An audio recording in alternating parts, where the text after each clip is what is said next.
Thank you, Pastor Kagwa, for convening this meeting and for calling us here. I'm so glad that Pastor Kagwa likes giving me very big accolades, and but I'm just a small boy here, and before my mentors, these senior pastors you are seeing here, Pastor Cheyune himself, my old man, Elder Machese, Pastor Kajura, these are my mentors. I've been growing in the hands of these people, and I appreciate so much. I'm happy to have the opportunity of operating Africa region from here, and by so doing, God has given me an opportunity to work with the people who have been mentoring me, and also to focus a little more keenly on our local union. They say that you begin from Jerusalem, then Judea and Samaria and the uttermost part of the world. Yes. I'm doing the uttermost, but I've not forgotten about Jerusalem. Amen. So I thank God for that. Yeah, what we are doing here is prayers answered. Amen. For long, we wanted to improve on our equipment here. There are some radios that have been doing extremely so poorly. Maranatha, Ebenezer. And every time I visited those places, I would not feel good. It was an eyesore. And then we also have our leading radio, which is Prime Radio, which had also equipment that had worked for so long. And we felt that all these radios, we should do something to improve on them. We have other radios, Light FM, which had been refurbished some time back. And then more recently, we established 3 radio stations, Vine FM, Orion, and Messenger. Those ones don't yet qualify for new equipment. But Prime Radio, Maranatha, and Ebenezer were in dire need. And I'm so glad that the Lord made it possible. And as Priscilla was telling you, it's never so easy and straightforward. I remember for Prime Radio, the proposals were thrown back to me like 3 times. And I worked very closely with Engineer Luce Chigozi. We need to thank Engineer Luce Chigozi because he has given me sleepless nights when it came to matters of Prime Radio. But we were able to secure. And for your information, for Prime Radio, on the equipment alone, we spent $92,000. And for Ebenezer, $65,000. For Maranatha, also $65,000. But when the equipment came,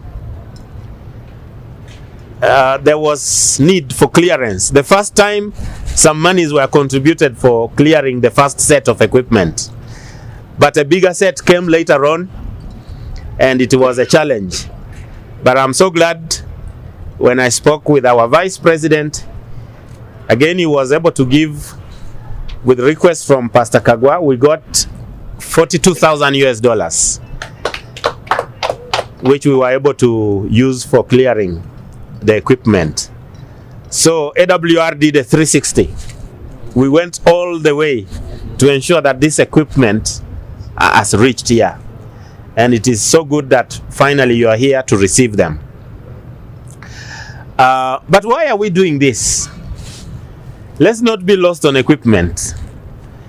Our leader at the General Conference, Dr. Dwayne McKee, has taught us to appreciate why we are doing this. It's not about the equipment. It's about the souls.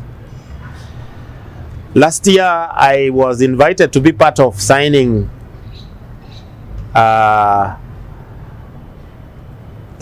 agreement ceremony for acquisition of a radio in Manila. We paid $5 million to get that radio station, which is reaching about 20 million people. And the owner of the radio the one who was selling it to us, called me aside as we were chatting, and he said, "Why are you people spending so much money and you're not even interested in taking up the commercial adverts that we have on the radio? What are you going to gain from this?" And then my response was, our returns on investments are the souls that are coming to Christ through these radios. Let us not forget the reason why we are doing these radios. It is for winning souls. I've always insisted that if Christ came back today, this very new equipment, we will leave them here. But it's only the souls that have come to him, and we've used this as a tool to bring them to us, will go to heaven. Amen. So my concern is more about the reason why we are doing the radios rather than the radios themselves. Sometimes we get carried away in the equipment as if they are the end of it all. But the final thing is reaching out to that one soul and bringing them to Christ. And that is what we treasure the most. That is why Adventist World Radio is doing this a lot. And we thank God that we have donors who believe in what we are doing and they continue supporting. And that brings me to a very important point that Pastor Kagwa wants me to talk about. The donors need to see what we are doing. The reason that Adventist World Radio continues to receive a lot of support, I mean, we are simply spending over $1 billion in all these 3 radios, on this alone. We've not mentioned the other things that Adventist World Radio is doing in Uganda. But on these 3 radios alone, equipment plus clearing, we are talking of over $1 billion. But the donors keep giving. And this is only Uganda. I'm doing this in Tanzania. I'm doing this in Kenya. I'm doing this in so many other countries, in West Africa, Southern Africa Territory, South Sudan. There are 4 radio stations we are doing, new ones. There are a lot of things happening in Africa. And I want to excite you a bit. In Zimbabwe, where for so many years we could not get a license. In the last 1 month, God has been so good. We have been trying our best, and He has opened ways. Amen. We've gotten a license from our president, Dr. Kamiza's alma mater, Solusi University. We've gotten a license. Amen. Yeah, to operate a radio station. Amen. And so in the next 2-3 months, we are going to be developing proposals and getting equipment. But something exciting about Zimbabwe, I know it may be very far, not relevant, but it's important for you to know this. If you follow keenly on current affairs, death sentence was abolished in Zimbabwe recently. Actually, about 2 months ago. No, yes, about 2-3 months ago. So with the abolishment of death sentence, some miracle happened. Government talked to the chaplain of prisons in Harare, where the execution used to take place. And the chaplain is a Seventh-day Adventist. It's called Pastor Brian Moyo. And one of the happiest calls, most exciting calls I received was to be told that, government is considering giving the gallows where the hanging used to take place, convert it into a radio station, and giving to the Seventh-day Adventist Church to set up a radio station. So 2-3 days back, I just got a screenshot of the license. We have been licensed to set up a radio station in the gallows. You can imagine where people were being hanged, where lives were being taken. It's now being converted into something that gives life. So we are going to be broadcasting the 3 angels' messages from what used to be the gallows. It's now going to be an FM station run by the Seventh-day Adventist Church. It is one of the very exciting projects that we are having. In South Sudan, we know what has been happening in South Sudan.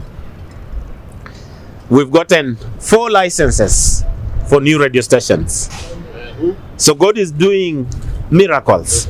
As we talk now, we are doing 2 projects in Uganda, 2 more projects in Uganda. A radio in Kotido and another radio in West Nile.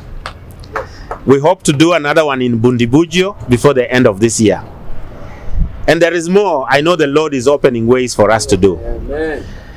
This is because this work is very important. People need to get the message. The Lord is coming back soon. And it is our duty to continue proclaiming this message of salvation to the world. And through the technologies, we are able to reach out to as many people as possible. And we thank God for giving us the resources to do this. All these things I've been talking about, our donors need to hear about this. And that brings me to the issue Pastor Kagwa was emphasizing. Stories. If you remember so well, at the beginning of last year, the filming team from Adventist World Radio was here. And we went and reenacted a number of stories. Most of those stories are stories me and Pastor Kagwa had done when I was still the communication director. And one of the stories was what we got from Prime Radio. Before I even went to Adventist World Radio, I was just able to get those old stories. And when we presented this to the filming team, they said they are very exciting story. We have to go to Uganda to do the filming. And you remember so well, we camped in Jinja. That is the location from which we shot the stories. Now, if you go to AWR 360, those stories are running there. Yeah, and some of those stories have been incorporated in the evangelistic presentations that we make. I was in Bulawayo recently, and in one of the meetings, we usually do mission where we bring missionaries and we preach. Some of them first-time preachers. I was supervising, but later on, I had to go and preach in the prisons. But one of the evangelistic messages had illustrations of stories from Uganda. And it was a white lady preaching, the wife of the planned giving director for Adventist World Radio. And because they heard I'm from Uganda, they came to me and they were asking, oh, do you know about this? I said, actually, those are my friends. That couple from Katosi. Yeah, it is a very popular story that they like talking about it everywhere. So they keep talking about Uganda all the time. We need the stories.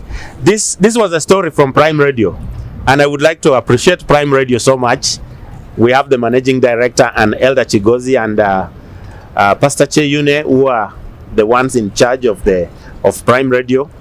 That story from Prime Radio, we had to fly that couple to Kigali, and that's where we shot the story from, because I was with the filming crew in Kigali, and we had a little bit of time at hand, and we decided to fly them in and do the story from there, and then we flew back to do the rest of the stories.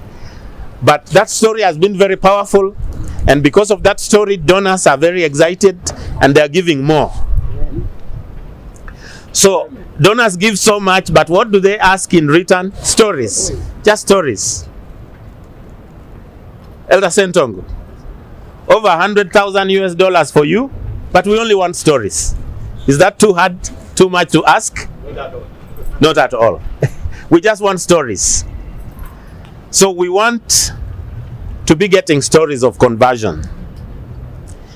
And there are many of such stories. Recently we conducted a campaign in Kiswa, but we relayed this campaign on all the radio stations that we have. We baptized 37 people on ground, but over 200 responded from the radio. Amen. And again, from our leading radio here, Prime Radio, there is a lady who responded to the message from Sembabule. I'm just narrating this to you to give you an idea of what stories are. Sometimes you can say we have no stories, but stories are everywhere. We just need to have an eye for the stories. A lady who had listened to Prime Radio earlier, and the message she had heard disorganized her faith in the Catholic Church. And so she hadn't done much, but she just ceased from going to church. So she was spending most of the time home. And because she was a rich lady, she is a rich lady, the members of the church followed her, the leaders of the church, and they were wondering, what's happening? We don't see you in church these days. She didn't reveal to them why, but the actual reason was Prime Radio had already poisoned, in quotes, poisoned her with a doctrine that made her to start questioning her faith. So she kept staying home, and she told the leaders from the church that, first give me some time. I'm sorting some issues, I'm resolving some matters. I'll be back when I'm done. And during that time, she hears the announcement of the evangelistic campaign we conducted, where Elder Michael Dent was the preacher. And she only followed on 9 sermons. She didn't get all the sermons. But when we announced for baptism, she called Pastor Nyende, who was the pastor for the radio, and said, I am coming to be baptized. Amen. Yeah. But Pastor Nyende was trying to tell her that you've called late. Baptism is going to begin at midday. You are in Sembabule. I don't think you will make it. Maybe we can organize for you another time. But the lady said, no, I must be baptized today. And she maneuvered it whichever way she did. And by the time she reached Prime Radio, I think we were already in the baptistry. And then they drove her to Luzira, where we were doing the baptism. I had the privilege of baptizing that lady. Amen. And if Pastor Kamiza had not ordained me, I don't know how possible this would have been. Thank you so much. Yeah. But this lady gave a powerful testimony. She shared her story as I have narrated. And she challenged me. You know, I was born in a missionary family. Dr. Kamiza knows my family. Conceived and born an Adventist. But it took many years for me to start doing what I do today. But this one day Adventist declared in front there that she was going to donate a piece of land for the Seventh-day Adventist Church to construct a church. And then she said she was so amazed by the message that she requested us to go and preach the same message to her people. She said besides the piece of land, she was going to mobilize the people and wanted us to go and preach there. So as AWR, we've set aside some funding. We are waiting for the right time. We are going to conduct a campaign there. Amen. We shall relay it on the radio stations also. And we hope to have a congregation there, and we will build a church there. Amen. So those are some of the stories that the donors are very excited to hear. And every person that we baptize, if we talk to them, we will realize that they are powerful testimonies. We need to get those stories from them. So our managers, the request that we have, we want stories. And because of that, we are going to make a commitment that my assistant will be following. Every month we are going to require at least 5 stories from you. You can do more than that, but we need at least 5 stories. And out of these stories, by the end of the year, we should decide that some of those stories are worth being filmed. And the filming crew will come, we reenact those stories, and we have them circulating on our social media to create awareness to the donors on the support that they are giving, how we are utilizing it, and they will keep giving. I'll share one more story and tell you how it has been impactful. I've shared this story many times of a God pod. I don't know if we have any God pod here. God pods are handheld devices. Some of our delegates who went to the GC were given. Mama Lillian, I don't know if you were given a God pod. Yes. It is a handheld device which is pre-recorded with evangelistic messages. An audio form of the Bible is also there. Health programs, health messages are there. So this is something that you can give to anybody and they can follow the messages. They can be done in various languages. Now we are working on a project, we are making a production for Luganda. When I promoted this in one of the meetings I did here, there was an interest in it and a request was made. So we are doing a production of messages in Luganda. And then the God pods are going to be delivered to Uganda here. So we are going to be having the God pods, but programmed in Luganda. And we want to do this for many languages. But the story I have here is coming from Madagascar, where we did filming. Someone, a hardened criminal, leading a gang of 20 bandits, went with some of the members of his gang and raided a home which happened to be a home of a Seventh-day Adventist. Now, one of the most valuable things you will find in the home of an Adventist is a Bible. There are also other valuable things. And for this particular Adventist, there was a God pod, just together with the Bible. So these criminals grabbed the God pod, because it's a device, they imagined, maybe this device can be sold and you get some money. And then because they're in a hurry, they also took the Bible, but they really didn't need a Bible. And as they were running away, they realized that they had a Bible, so they threw it away. They said, no, we are criminals. What do we need a Bible for? They threw away the Bible, but they went with the God pot. They didn't know they were carrying a Bible and even more messages. So as they were hiding in the cave, and I went to that cave when we went to do the filming, the leader of the gang was ransacking to see the spoils they had gotten. And he comes across the device, and he presses it, and it comes on. And he hears the messages coming from the God pod. And he was curious to hear, what is this message here? And so there was evangelistic messages, and then Bible verses were being referred to. And he was touched by these messages. And he said, wait a minute, they are referring to Bible verses. Can we get a Bible? And one of them said, actually, we had a Bible, but we threw it away. Then he told him, go to where you threw this Bible away from and get it. And they went, they found the Bible was still intact. Although it had been raining, the rain had not destroyed the Bible. So they came back with the Bible to the cave. So these criminals were on a self-guided Bible study for about 2 weeks. They suspended the operations. They said, let's listen to the messages here. Whenever a Bible verse would be quoted, one of them knew how to read, but the leader of the gang didn't know how to read. And one of them knew how to read in Malagasy. And they would open the Bible and they would read. So they did their Bible studies on their own. No evangelist, no pastor. By the time they were done with the messages, the leader of the criminal gang said, we are not going to rob again. Amen. I am changing my life.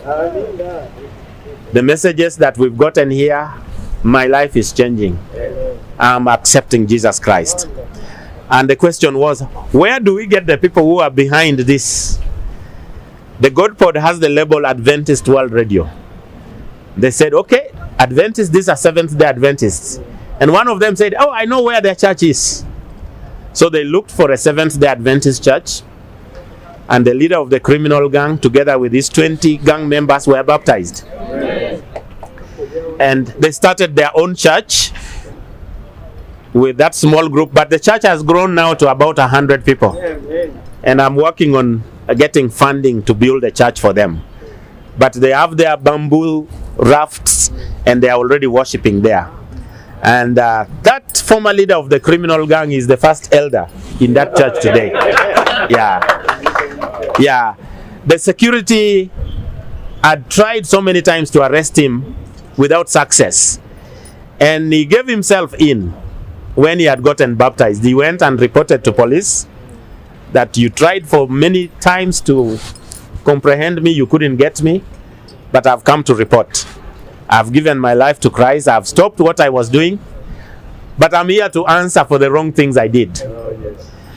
And the police was so shocked. And the OC said, are we going to look tough by arresting this man? We chased him to arrest him, we couldn't. Now that he has come, do you think we can arrest him and we start bragging that we've gotten him today? They said, you're only going to record a statement, but keep reporting here every week. And so he kept doing that. And one of them reasoned that the reason we take people to prison is for them to reform. But this one has reformed and has accepted Christ. And they say we've dropped the case. Even though you had killed, but because you are now baptized, we know the Seventh-day Adventists. You couldn't have come here. There are so many stories. We don't have the time to share all these miracles that are happening. But our donors get very excited when they hear these stories. This particular story, there's a donor who gave $250,000 to support production of more God pods to be taken across the world. Maybe some of the God pods will come here, but the story comes from Madagascar. Because of the story on Prime Radio, there are so many people who are giving. But part of the money will be supporting mission in other places around the world. So when you share those stories, you are contributing to advancing this mission of the Lord all over the world. We don't have so much time. I would just like to thank the team that we are working here with. My old man, Pastor Kagwa, who is my mentor, and the other senior members of the church here. Elder Chigozi has been very supportive to the work of Adventist World Radio in Uganda, but also in other parts of Africa. He is the consulting engineer Adventist World Radio has for many projects in Africa, and I would like just to thank the team he's working with. There are many times I need to ask for permission from Elder Sentongo for Elder Chigozi to go and help me in other places, and we thank God he has been supportive. I would like to thank the leadership of Central Uganda Conference, where we have the leading radio represented by Pastor Cheyune, and the members of Prime Radio who are here. We have my son Justus. Justus is our son in Adventist World Radio. I got requests from Pastor Cheyune to support him. Now we are supporting him to do his studies at Bugema University as Adventist World Radio. So he's a scholar of Adventist World Radio, and we are very proud of what he's doing. We are doing the same thing for another student in one of the other radio stations. So we are trying to be all-rounded in doing this work. Thank you, Sister Lillian. Thank you, the station managers. And thank you, the leaders from other places. And finally, I would like to thank my father, Dr. Kamiza, whose hands have blessed me. Dr. Kamiza has been my family. He was president of Northern Uganda Field for long. We lost some members in my family. He's the one who buried them, including even my mother recently. And then he also ordained me. And I'm so glad to be here with him. Amen. As the de facto president of Uganda Union, I'm glad that he has attended this meeting, where we are handing over the equipment that the Lord made it possible for us to get for our radio stations in Uganda. Dr. Kamiza, as you talk to them, I hope you are going to implore them again to put this equipment to good use to bring more souls to Christ. Amen. We are not here for long. We know the Lord is coming back soon. The reason we Adventists do this is because we are hoping for something better.